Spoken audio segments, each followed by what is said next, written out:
원장님 소개 감사드립니다. 방금 소개받은 지구과학 교육과의 사업비원이고요. 오늘 제가 준비한 내용은 그 해수면 상승의 새로운 원인이 되겠습니다.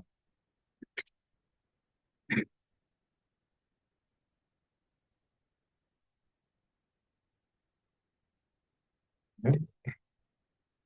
또 발표 내용은 다음에 준비했는데요. 제가 예측하기로는 여기 제 발표 들어오신 오늘 분들이 과학 전공이 아닌 분도 계실 거고 과학 전공이 할지라도 지구학 전공이 아닌 분들이 더 많을 거기 때문에 좀 일반적인 내용을 좀 더 많이 준비를 했습니다. 그래서 발표 내용은 첫 번째는 해수면 변화를 그 과학자들이 어떻게 관측하고 있는가를 먼저 좀 설명을 드리고요.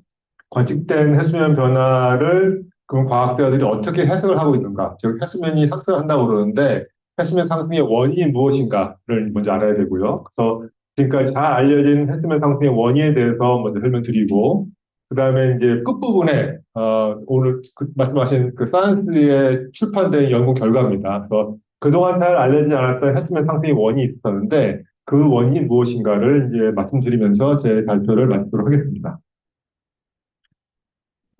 이 그림은 많은 분들이 아마 보셨을 수도 있는데요. 하와이의 마우나 로아라는 관측소에서 대기 중에 CO2 농도를 관측한 결과고요. 1960년대부터 시작해서 지금까지 이산화탄소죠. 이산화탄소가 계속 증가하고 있음을 알 수가 있습니다. 물론 계절 변화를 하면서 증가하고 있는데 1960년대 초반에는 310에서 320 ppm 정도였었고요. CO2가 대기 중에. 그다음에 현재는 한 420 정도까지 올라갔습니다. 많이 올라가 있죠. 근데 이렇게 올라간 것보다 더 급격하게 올라간 것이 이제 전체 기간을 보면 더 급격히 올라가는데요.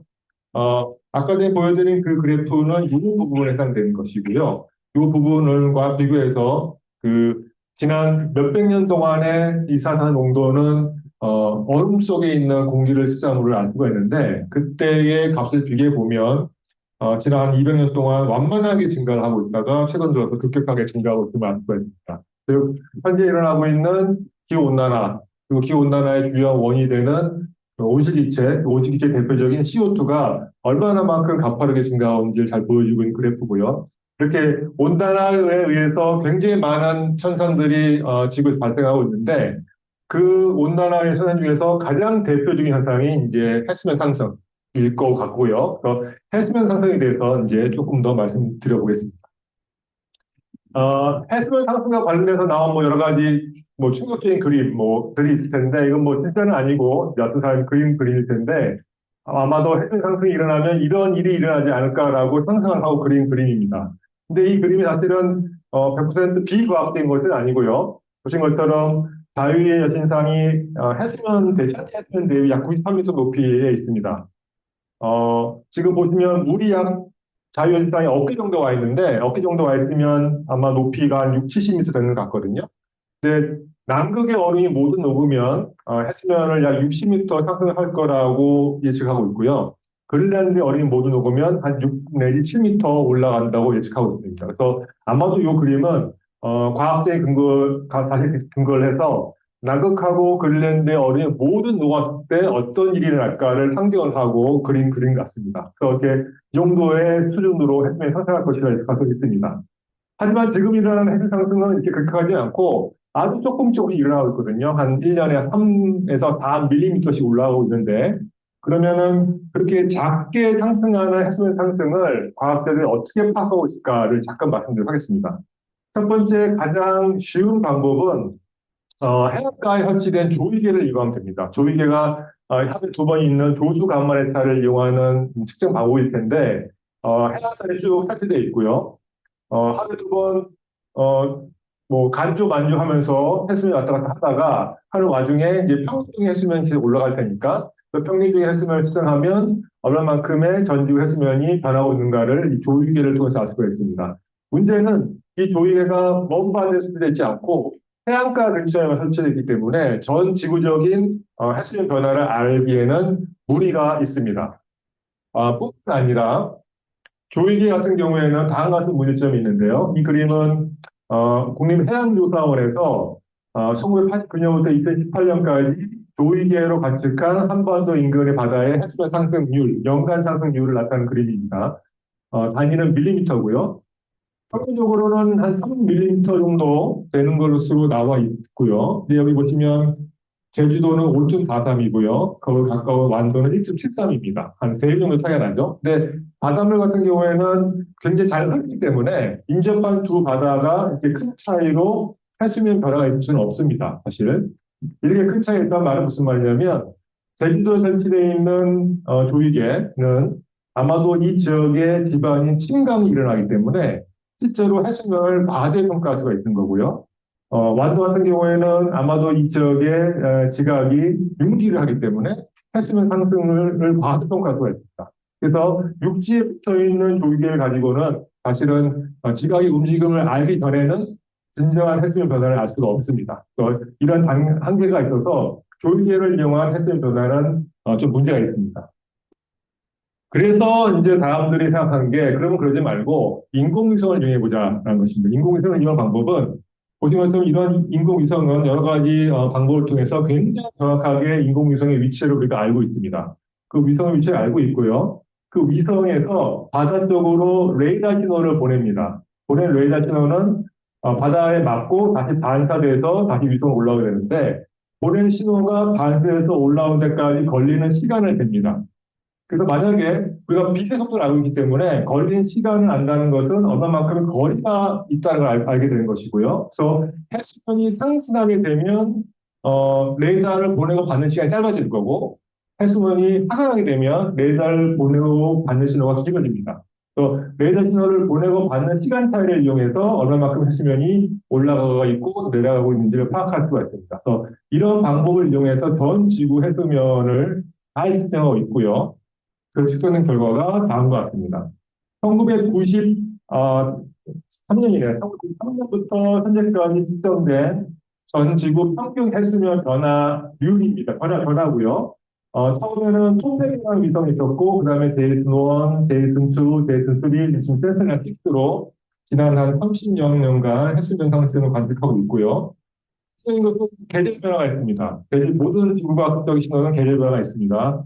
그 다음에 계절 변화 신호에다가 우리 것처럼 굉장히 가파르게 우상향하는 걸 알 수가 있고 이 우상향하는 신호의 연간 증가율이 1년에 약 3.5mm입니다. 1년에 3.5mm. 이 숫자를 기억해 두시면 이제 뒷부분에 발표 내용에 좀 이해 도움 되실 것 같습니다. 1년에 약 3.5mm씩 상승하고 있다라는 것이고요. 그래서 이렇게 연간 상승하는 해수면 변화 상승률을 우리가 위성을 통해서 관측을 한 것입니다. 이건 이제 우리 관측 데이터고요. 그러면 이제 과학자들이 하는 일이 뭐냐면 관측을 했으니까 관측 이유를 밝혀야 됩니다.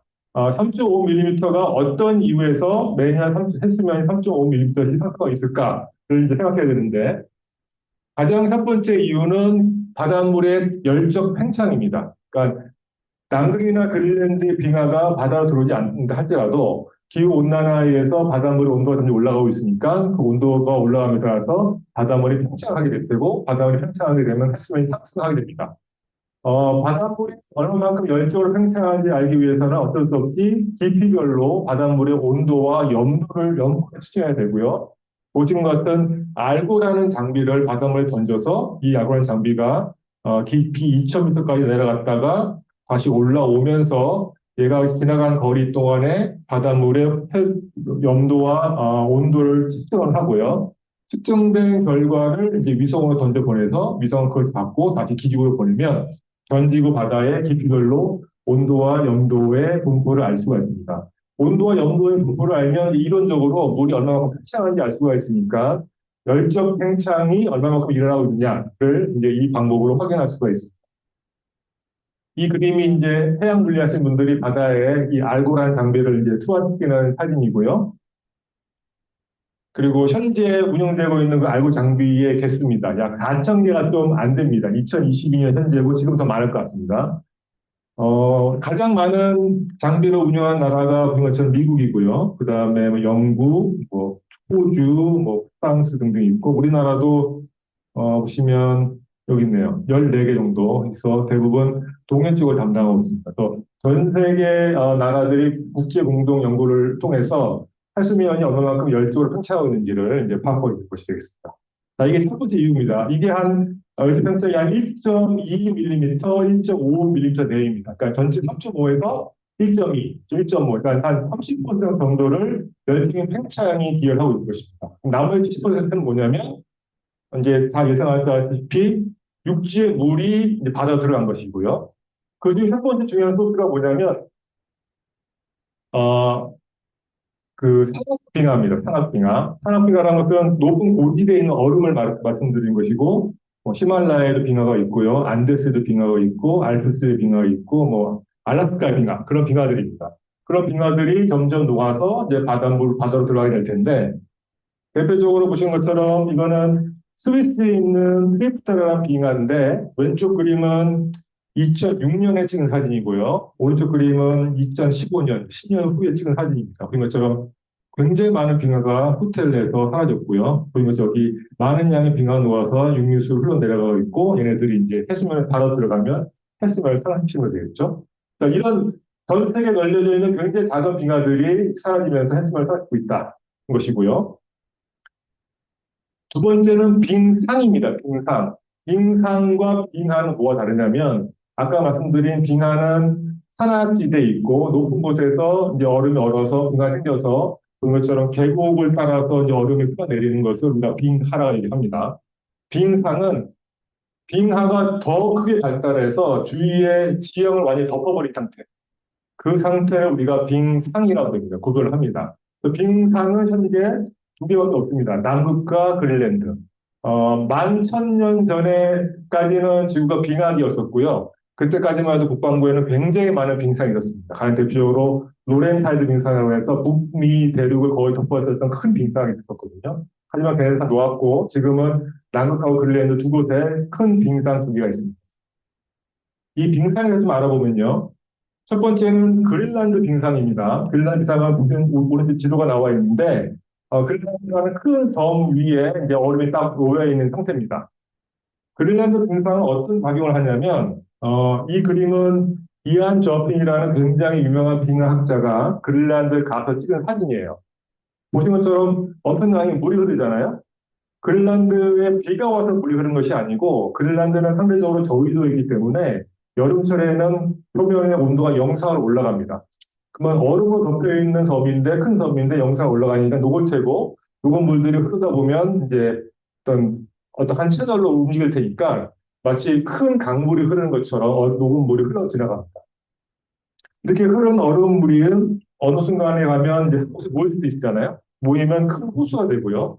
근데 이 호수는 재미난 것은 육지의 호수는 그 지각 위에 물이 있는 건데 얘는 얼음 위에 물이 있어서 물과 얼음 사이에는 계속 녹을 거잖아요. 녹다 보면 계속 그 호수 깊이가 깊어집니다. 그러면 그린랜드는 얼음 사이에 그 물이 지나갈 수 있는 채널들이 있는데 그 채널들을 만나게 되게 되면은 저 물이 마치 갑자기 어떤 싱크홀이 생긴 것처럼 빠지면서 물이 들어가게 됩니다. 또 그런 현상들이 많이 발견이 되고요. 또 저렇게 수직적으로 물이 들어가는 걸 알 수가 있죠. 그 물이 들어간 물이 그래서 빙상의 두께가 3km 되는데 3km 아래까지 들어간 다음에 이제 바다로 빠져나가게 됩니다. 그래서 보신 것처럼 굉장히 다양한 방법으로 물이 녹고 흐르고 모았다가 다시 들어가고 하면서 그린란드의 표면에 얼음이 녹아서 해수면을 상승시키고 있습니다. 그래서 그린란드 같은 경우에는 결국 표면에 있는 물이 얼음이 녹아서 그 녹은 물이 흘러서 바다로 들어가서 해수면을 상승시키고 있다라고 생각하시면 될 것 같고요. 남극은 조금 다릅니다. 남극은 그린란드와 다르게 남극점 근처에 모여있기 때문에 굉장히 더 춥고요, 그린란드보다. 더 춥기 때문에 여름철에도 영상은 올라가지 않습니다. 그러니까 녹지가 않는 거죠. 그럼 어떻게 남극은 얼음이 바다로 들어가느냐는 것은 여름도 사실은 가만히 있는 것이 아니고 빠르진 않지만 천천히 흐릅니다. 남극 얼음이 빨리 흐르는 곳은 1년에 1km에서 넘게 흐를 곳이 있거든요. 그래서 얼음이 흘러서 바다로 침입하게 되고요. 또 이 그림은 이제 제가 직접 찍은 사진입니다. 어디냐면 바로 여기 보시면 여기가 보이시죠? 여기 셔츠에 나온 거. 이걸 우리가 드라이 가스키 아이스펑이라고 부르는데 여기는 육지가 아니고 얼음이거든요. 그게 무슨 말이냐면 남극의 얼음이 흘러서 바다를 만나게 되는데 바다 만나는 순간 얼음이 녹는 것이 아니고 얼음이 빨리 흐르기 때문에 바닷물을 타고 쭉 밖으로 나가는 거예요. 그러니까 바다에 떠 있고 그다음에 육지에 연결된 그런 상태입니다. 그 상태가 바로 여기 되고요. 그러니까 제가 그 해수욕장 가서 찍은 사진인데 여기는 사실은 밑바닥에는 땅이 아니고 바다인 거죠. 바다에 떠 있는 상태입니다. 문제는 이 얼음이 이제 육지와 연결되어 있는 거고요. 그래서 이제 거기에 내린 이제 사진인데, 그러니까 여기는 다시 봤으면 여기는 육지가 아닙니다. 바다 위에요. 밑을 타고 들어가면 바닷물이 나오는 곳이. 그래서 이렇게 얼음이 밖으로 쭉 바깥쪽 밀어나가다 보면 끝단에는 결국 깨질 테니까 깨진 얼음이 보는 것처럼 이렇게 빙산이라고 그러죠. 아이스버의 형태로 이제 떠다니다가 녹아서 이제 해수면 상식이 됩니다. 그래서 남극과 그린란드는 비슷해 보이지만 그냥 다른 방법으로 해수면을 상식하고 있습니다. 자, 여기까지는 이제 우리가 좀 흥미를 유발하기 위해서 남극과 그린란드 어떻게 다르냐 좀 설명드렸고요. 그 다음에 좀 더 과학적으로 들어가서 그렇게 남극과 그린란드는 다른 방법으로 해수면을 변화시키고 있는데 그럼 과학자들이 남극과 그린란드 얼음을 어떻게 변화는 어떻게 할까라는 것입니다. 그러니까 남극과 그린란드는 워낙 큰 대륙이 있고 굉장히 추운 곳이기 때문에 직접 가서 그곳을 전체를 탐사하기란 거의 불가능하기 때문에 굉장히 다른 방법이 필요합니다. 아마도 남극과 그린란드의 변화를 알 수 있는 가장 확실한 방법은 뭐 예를 든다면 남극을 이렇게 상으로 툭 떠가지고 저울에다 옮겨놓은 다음에 무게를 재는 것이죠. 그래서 오늘의 남극 어뢰의 무게는 얼마만큼이었어라고 한 다음에 1년 후에 다시 가서 남극의 얼음 전체를 상을 떠서 저울을 재서 또 무게를 재보고 만약에 뭐 그 사이에 남극의 얼음이 사라졌다면 무게가 줄어들 테니까 그 줄어든 것을 이용하면 아마도 남극의 얼음이 어느 만큼 줄어드는지 알 수가 있을 겁니다. 하지만 실질적으로 그런 방법은 불가능하겠죠. 이런 방법을 쓴다는 것은. 그래서 과학자는 어떤 방법을 쓰냐면 무게를 재는 것이 아니고, 그러니까 무게를 저울 위에 남극의 얼음을 올리는 것이 아니고 남극 얼음 위에서 중력을 든다. 중력은 질량과 관련되어 있는 거잖아요. 질량. 또 질량이 줄어들면 중력이 줄어듭니다. 질량이 늘어나면 중력도 늘어납니다. 그래서 그 방법을 쓰는 거예요. 대신에 남극도 너무나 크기 때문에 남극의 모든 곳을 가리면서 중력을 측정하기는 불가능하니까 역시 이것도 위성을 이용하면 편리하겠다라는 생각을 한 거죠. 그래서 위성을 이용해서 중력을 측정하는데 문제는 위성 안에 인공위성 안에 중력계가 있는 것이 아니고요. 그럼 굉장히 시간이 어렵습니다. 아니고 어떤 방법을 쓰냐면 남극의 질량이 변한 거에 의해서 중력이 변하고요. 중력이 변하면 그곳을 지나가는 위성의 궤도가 변합니다. 위성의 궤도는 중력에 관련되어 있는 거거든요. 그래서 우리가 위성의 궤도 변화를 아주 정밀하게 잘 측정하면 그 말은 중력 변화를 측정한 거고 중력 변화를 측정한 말은 질량 변화를 측정한 것이죠. 그러니까 질량 변화와 위성 궤도 변화는 1대1 대응 관계예요. 문제는 지상에서 이 위성을 아주 미세하게 변하는 궤도 변화를 지상에서 관찰하기가 불가능하기 때문에 나사에 있는 분들이 어떤 아이디어를 내냐면 위성을 하나만 띄우지 말고 두 개를 띄우는 거예요. 쌍둥이요. 두 개를 띄우는 거예요. 또 어떤 아이디어냐면 두 위성이 동시에 날아가는데 앞쪽에 질량이 큰 놈이 있으면 앞에 있는 위성이 뒤에 있는 위성보다 더 큰 힘을 받게 됩니다. 그래서 두 위성 간의 거리가 멀어져요. 그래서 질량 변화에 의해 생기는 중력 변화 때문에 두 위성이 항상 같은 거리가 아니고 멀어졌다, 가까워졌다, 멀어졌다, 가까워졌다 합니다. 그 위성이 멀어지고 가까워지는 거를 잘 분석을 하면 중력 변화를 알게 되고 중력 변화를 알면 질량 변화를 알겠다. 그런 예가 되겠습니다. 이 그림은 이거는 이제 그 나사에서 만든 그 위성의 이제 운영하는 방식을 나타내는 그림이 되겠고요. 컴퓨터가 안 좋은지 좀 주의 이미지입니다. 예, 두 위성이 200km 떨어져 있고 지상에서는 500km에 올라가 있습니다. 그래서 보시면 두 위성의 거리 변화를 측정하고 있고요. 지구를 돌면서 거리 변화를 측정하게 되면 이제 중력 변화를 알게 되고 중력 변화를 알게 되면 질량 변화를 알게 되는 그런 과정을 통해서 우리가 어, 어, 질량 변화를 측정할 수 있습니다. 그래서 남극과 그린란드에도 똑같은 방법을 적용시키면 남극과 그린란드의 얼음이 얼마만큼 사라지고 있는지 우리가 알 수가 있다는 것이 되겠습니다. 그래서 그 방법을 통해서 알아봤더니 위성이 2003년도에 발사가 됐거든요. 2003년도부터 지금까지 남극과 그린란드의 얼음이 얼마만큼 사라지고 있는가 나타나는 애니메이션이고요. 왼쪽은 그린란드, 오른쪽은 남극, 그리고 아래쪽은 그것들의 양의 시리얼입니다. 남극 같은 경우에는 서남극 근처가 빨간색으로 얼음이 많이 사라지고 있고요. 그린란드는 그린란드 전역에 더 많은 양의 얼음이 사라지고 있습니다. 그래서 남극 같은 경우에는 매년 150기가톤 정도 얼음이 사라지고 있고, 그린란드는 277기가톤. 그래서 그린란드가 약 3배가 좀 안 되는, 2배가 좀 넘는, 그죠? 2배가 좀 안 되네요. 2배가 좀 안 되는, 기여를 하고 있습니다. 꼭 남극에만 해당되는 것이 아니고, 지하수 변화까지 날 수가 있습니다. 지하수는 우리가 그 땅 밑에 있기 때문에 얼마만큼 많이 변하는지 알 수가 없거든요, 사실은요. 근데 지하수가 변한다는 말은 마찬가지로 질량이 변하는 거고, 질량이 변하면 중력이 변하는 거고, 중력이 변하면 유선 궤도가 변하는 거니까 똑같은 방법을 이제 저위도에 적용하면 얼마만큼의 지하수가 변화하고 있는지 알 수가 있습니다. 이 그림은 캘리포니아 지역의 지하수 변화를 이제 관측한 결과고요. 캘리포니아에 가신 분들은 혹시 이제 보셨는지 모르겠지만 굉장히 크게 농사를 짓고 있고 엄청난 농수로를 운영하고 있습니다. 다 지하수를 이용해서 사용한 건데 굉장히 많은 지하수가 캘리포니아에 사라지고 있고요. 즉 여기서 사라진 지하수는 결국 바다에 들어간 거기 때문에 역시 얘도 해수면 상승의 한 원인이 됩니다. 자, 그래서 2003년 이후부터입니다. 2000 이후부터 우리가 이제 해수 변화의 원인이 무엇인가를 자세히 알 수 있었다는 것이고요. 또 2003년 이후부터 봤더니 그리스 얼음이 녹아서 해수면을 매년 0.85mm 상승시키고 있고 남극은 0.43, 그 산악지대 빙하는 0.67, 그리고 랜드 워터 스토리지 휴머는 뭐냐면 아까 말한 것처럼 지하수를 쓴다든가 그런 것들이죠. 우리가 인위적으로 억지로 물을 끄집어내서 쓴 것들. 걔네들이 만들어낸 효과가 0.35고요. 그리고 랜드 워터 스토리지 내추럴은 뭐냐면 우리가 아무것도 안 했지만 비가 많이 왔다든가 뭐 증발이 많이 일어났다든가 비가 적게 왔다든가 그런 것들. 그러니까 강수와 증발의 변화에 의해 생기는 육지의 물질량의 변화가 있을 거고 걔네들이 결국 해수면을 변화시킬 테니까 그 효과가 얼마냐를 봤더니 0.01 플러스 마이너스 0.14입니다. 거의 무의미한 거죠. 없는 거죠.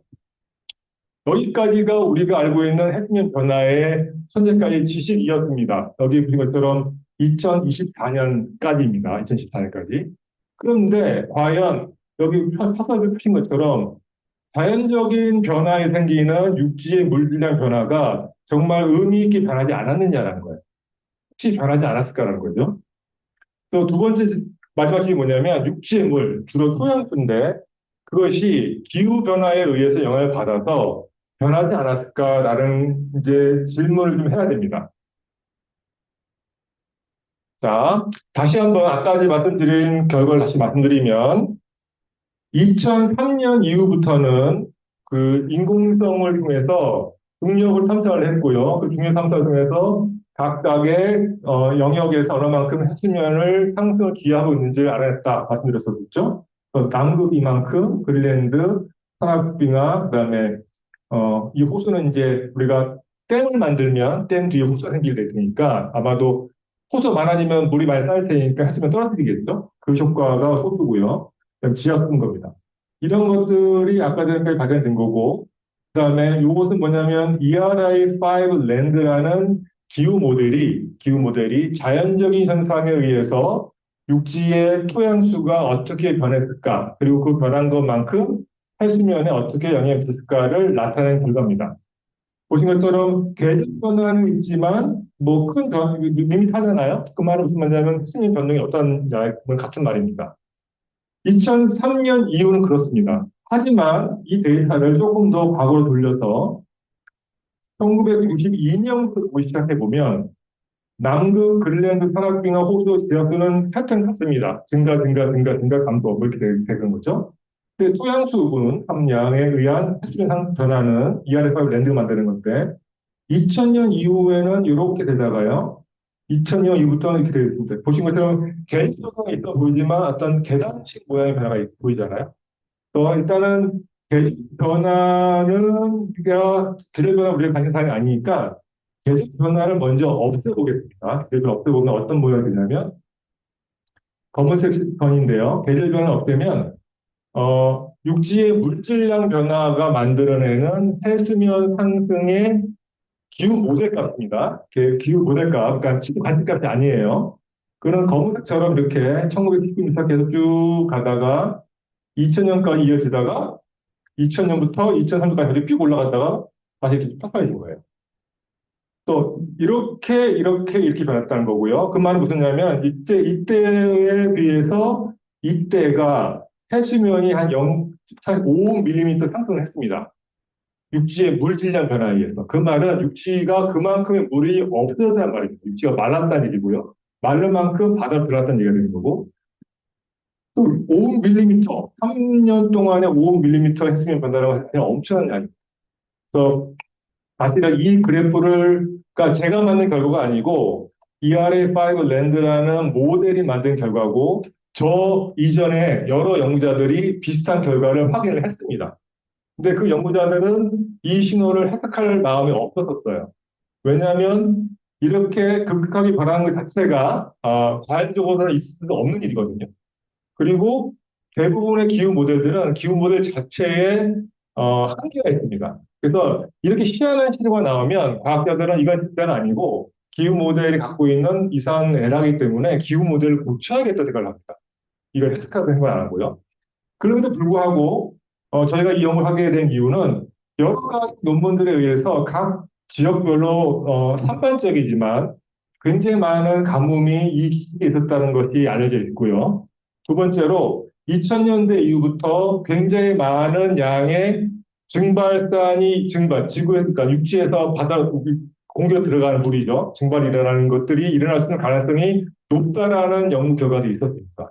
그래서 저희는 혹시 그러면 기후 모델이 만드는 이 굉장히 이상한 패턴의 신호가 진짜이지 않을까를 한번 의심해 봤고요. 그거를 확인하기 위해서 관측적인 증거를 모아봤습니다. 첫 번째 관측 증거는 가장 확실한 것은 해수면 변화를 보면 됩니다. 해수면 변화가 있어야 되는 거죠. 그러니까 왜냐하면 기후 모델이 이런 계단식 모양의 해수면 상승을 모의를 했는데 그게 관측이 돼야 되는 겁니다. 문제는 아까 보여드린 그 인공위성 통해서 관측한 해수면 변화 값인데 계절 변화가 굉장히 컸지만 그걸 계절 변화 없애버렸습니다. 그래서 이런 식으로 해수면이 변화를 하는데 이 신호는 뭐가 포함되어 있냐면 말씀드렸다시피 해수 팽창 신호가 포함되어 있고요. 남극, 그린랜드, 그 다음에 빙하, 댐, 지하수 등등 굉장히 많은 요소들이 여기 다 포함되어 있습니다. 물론 아까 우리가 보고 싶은 토양수분 함량의 변화에 의한 신호도 있겠지만 그래서 이 데이터만 가지고는 그 신호를 파악하기가 거의 불가능하죠. 하지만 우리가 다양한 것은 남극이나 그린랜드, 산악빙하나 혹시나 지하수들은 굉장히 일정한 증가나 감소를 갖고 있고 우리가 보고 싶은 신호는 계단식 모양이다. 그래서 여기서 요 기간 동안의 평균 기울기를 계산한 다음에 그 기울기를 전체 신을 다 뺀 거예요. 그래서 이렇게 올라갔던 시기화를 이렇게 눕혀놓은 겁니다. 눕혀놨더니 어떤 모양이 되냐면 그게 바로 이 혈색입니다. 혈색이 이렇게 변하다가 똑같이 이때 점프해서 오는 수가 있죠. 그렇죠? 그러니까 최대한 다른 요소에 의한 신호를 제거시켜라고 봤더니 해수면 변화의 관측값이 기후 모델이 만들어내는 토양수분 함량의 감소에 생기는 해수면 상승 변화와 거의 일치하게 관측이 됩니다. 이게 이제 첫 번째 증거입니다. 그러니까 모델이 만들어내는 이상한 신호가 정말 있을 수 있다를 확인한 첫 번째 증거가 되는 거고요. 두 번째 증거는 자전축 변화를 이용합니다. 자전축 변화는 좀 어려운 일인데 이제 물과 공기가 재배치되면 자연축이 변화를 합니다. 우리가 살고 있는 지구가 자전을 하고 있는데 그 자연축이 가만히 있지 않고 움직이거든요. 얼마만큼 움직이냐면 이게 X방향으로 움직이는 거와 Y방향으로 움직이는 거의 시계열입니다. 1900년대부터 지금까지가 120년간의 데이터가 있습니다. 단위는 밀리 아크세칸이고요. 그러니까 0은 지리상의 북극이요. 지리상의 북극이고 지리상의 북극하고 자연축이 일치하지 않거든요. 그러니까 지리상의 북극 대비 자연축이 얼마만큼 멀어져 변하는가를 나타내는 결과고요. 그림이고요. 밀리 아크셀은 이제 천문학에 쓰는 단위인데 얼마냐면 60 곱하기 60 곱하기 1000분의 1도입니다. 그러니까 굉장히 작은 도예요. 그러니까 자전축이 이렇게 있는데 1밀리 아크세칸이 움직였단 말은 60 곱하기 60 곱하기 1000분의 1도가 움직였다는 얘기가 되고 대신에 지구 반지름이 6,400km이기 때문에 1밀리 아크세칸은 지구 표면에서 보면 약 3cm 있다는 3cm. 그래서 900밀리 아크세칸의 자전축이 움직인다는 말은 약 한 10m 정도가 자전축이 움직인단 말이에요. 작은 데가 아니에요. 그래서 이렇게 오실레이션을 하는데 우리가 관심 있는 것은 이런 오실레이션이 아니고 요 평균값을 관심이 있어요. 요 평균값이 물과 공기의 재배치에서 유동하기 때문에 아까 말씀드린 그 자연적인 원인에 의해서 육지의 물이 감소해서 바다로 들어가게 되면 자연축이 변동을 일으킬 거고 그 변동 신호가 혹시 요 데이터에 있지 않을까 이런 이제 확인해 보는 겁니다. 조금 더 자연축 변화에 대해서 말씀드리면, 실제 자연축 변화가 자연축이 움직이는 것이 아니고요. 우리가 우주의 한 고정된 곳에서 지구를 내려다보면 실제 지구는 이렇게 움직입니다. 그래서 파란색이 지리산의 북극, 그리고 또 요게 이제 자연축인데, 사실 자연축은 가만히 있는 거고요. 지리산의 북극이 움직이는 거예요. 이렇게 움직이는 것을 관측하는 겁니다. 그래서 요 직경이 약 10m 정도 돌고 있습니다. 도는 이유는 이제 물과 공기가 이동하기 때문에 생긴 현상이고요. 자전축을 어떻게 관측하냐? 얘는 넘어가도록 하겠습니다. 자, 그래서 이제 어떻게 관측했냐면 자전축 변화를 관측한 관측 결과가 있고 아까 우리가 해수면을 하듯이 자전축 변화 관측한 관측 결과가 있고 자전축 변화를 설명할 수 있는 모델 값이 있습니다. 아까 전에 제가 남극하고 그린랜드하고 산악지대 빙하하고 그다음에 토양수분 함량하고 댐에 의한 호수하고 지하수에 의해서 발생하는 해수면 상승을 보여드렸잖아요. 그럼 걔네들을 똑같이 다른 방법으로 걔네들이 얼마만큼의 가전축의 X 방향과 Y 방향을 변화시킬지를 저희가 이론적으로 계산할 수가 있습니다. 그 계산 결과가 요 6개의 그래프가 되는 거고요. 문제는 자연식 변화가 얘네들뿐만 아니라 대기압에서도 변화를 하고요. 해저압의 변화에도 변화하고 바람의 불어도 변화합니다. 그리고 해류가 변화도 변해요. 그래서 우리가 상상할 수 있는 모든 가능성을 다 조사를 해서 10가지 서로 다른 종류의 자연축을 변화할 수 있는 요소들 다 이론적으로 계산했습니다. 그래서 이 이론적으로 계산한 값하고 관측 값하고 이제 비교를 해볼 겁니다. 자, 그게 비교값이고요.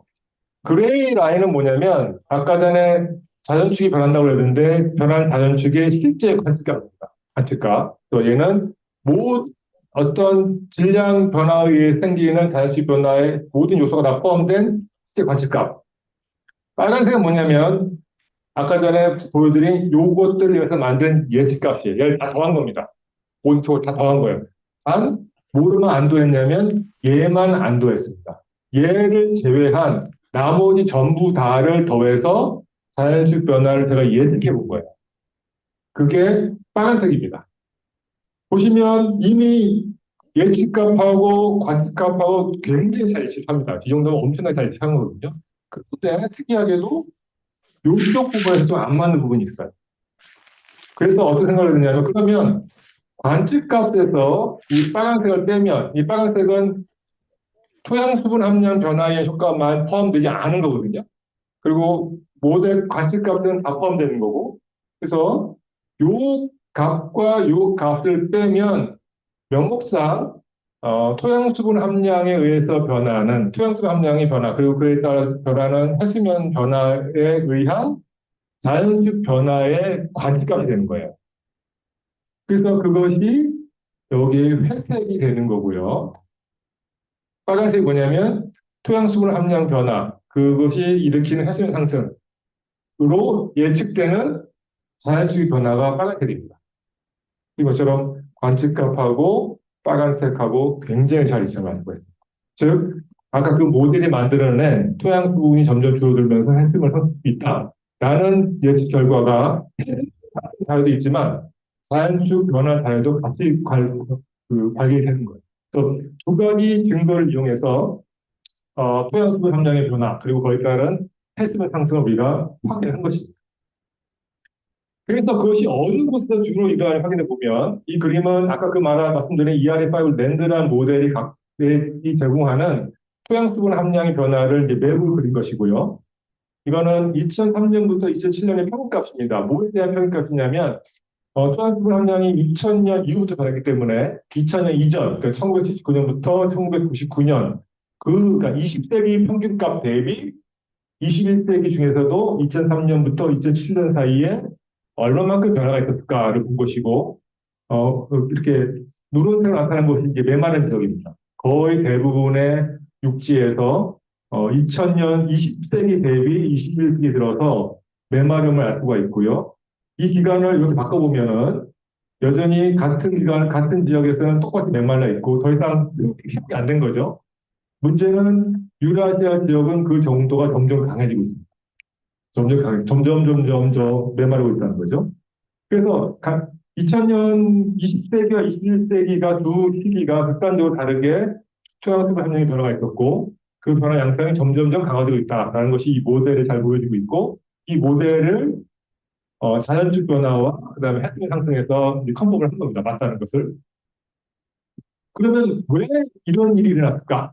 이제 한 번 더 들어가서 어떤 이유로 육지에서 그동안에 20세기 들어서 말랐을까를 알아봐야 되는데 기후 모델이라는 것은 모든 요소들이 다 포함되기 때문에 토양 수분 함량을 만들어낸 다른 모델 자료들을 뽑아와서 분석을 해봤습니다.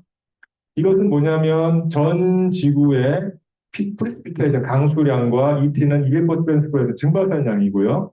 PET는 포텐셜 ET, 잠재적 증발산량입니다. 무슨 말이냐면 우리가 최대한 육지에다 물을 계속 대주면 얼마만큼 증발이 일어날까를 알아보는 거예요. 실제로 일어나지 않지만 최대한 물을 저어주면 어떤 일이 일어날까 알아보는 거고요.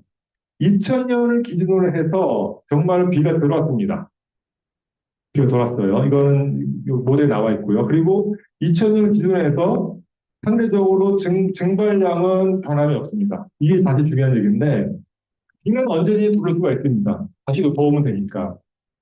문제는 비가 더 오면 어떤 일이 있냐면 육지에 물이 없기 때문에 증발량도 줄어들어야 돼요. 근데 비가 덜 왔는데도 증발량은 거의 줄지 않았어요. 왜?